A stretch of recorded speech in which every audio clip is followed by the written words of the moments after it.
What is sales management?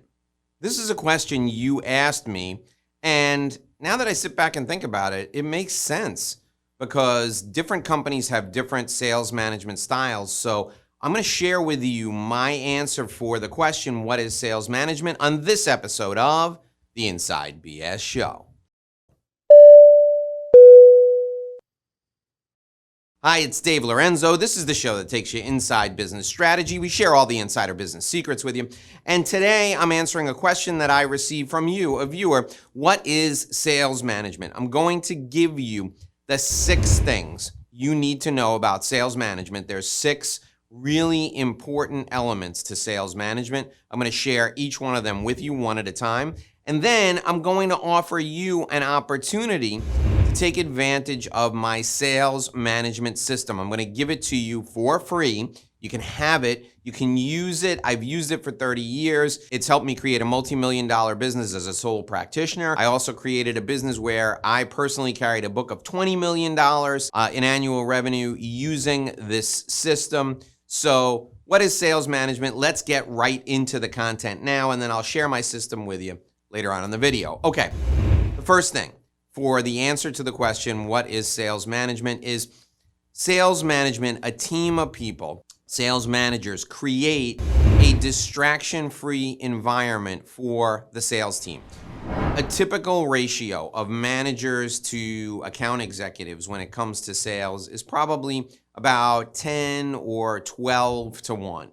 It can be as high as 15 or 20 to 1, but that span of control really gets crazy when the sales manager tries to help the individual account reps. Ideally, it would be 10 to 1, maximum 12 to 1 manager to sales associates. So what does the sales manager have to do? Well, they create a distraction-free environment. Essentially, the sales manager keeps all the corporate pressure off of the account executive. The account executive, if you've hired the right people, the salesperson, is going to put enough pressure on themselves. If you hire the right person, they're highly competitive, they're big ego, they're self-motivated. So you as a sales manager, the first job you need to do is keep all the pressure from corporate off of them. They're putting pressure on themselves. Keep all the reporting to a minimum, keep the number of meetings to a minimum. Really don't allow any corporate-driven or company-driven distractions to get in the way of your sales team. That's the first thing sales management needs to do. The second thing sales management needs to do is provide a system.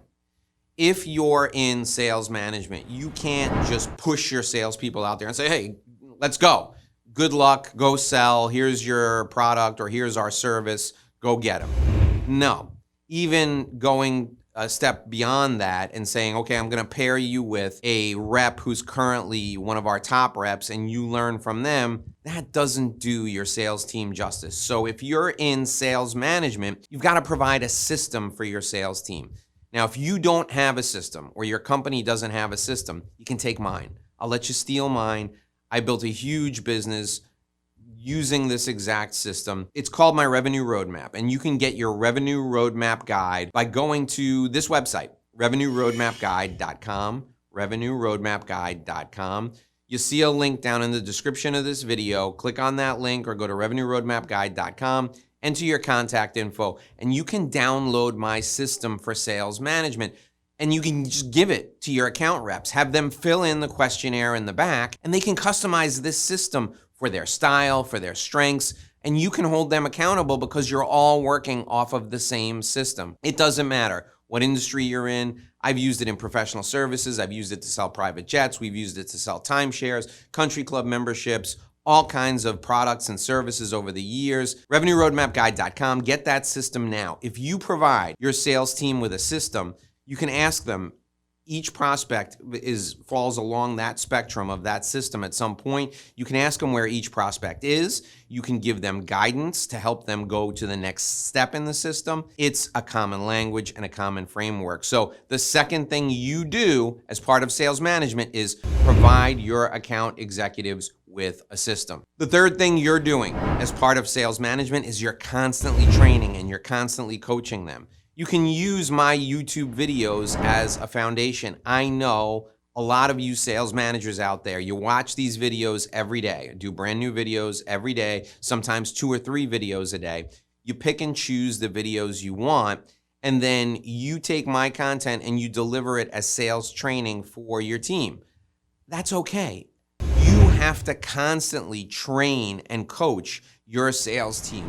That's part of sales management, is training and coaching over and over and over again, repeating the same training and coaching until it sinks in, until your team does it reflexively. So the third thing you got to do as part of sales management is constantly train and coach your team.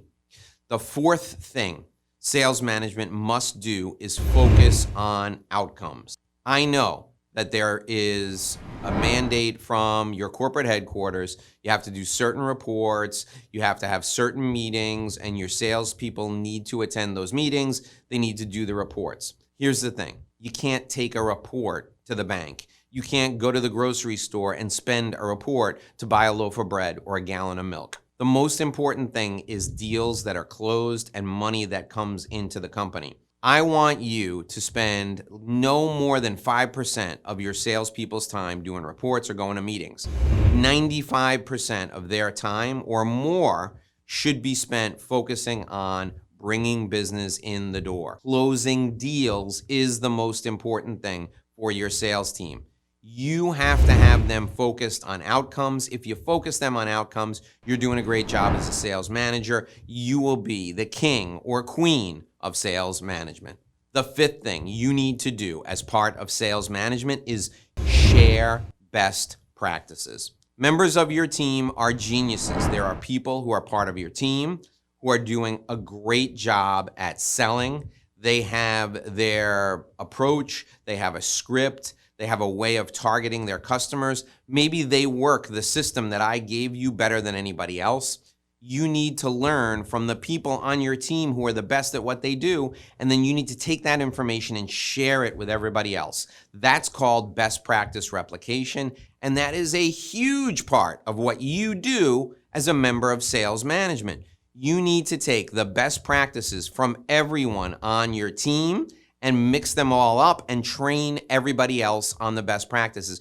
Basically, what you're doing is you're serving up a buffet of strategy and tactics that your salespeople can use based upon what was successful for the other people on your team. Sharing best practices is a phenomenal way to help your salespeople get better, and it is your responsibility as part of sales management to share best practices. All right, the sixth and final point I want to make today is, as a sales manager, as part of sales management, it's your job to recognize and reward your best salespeople.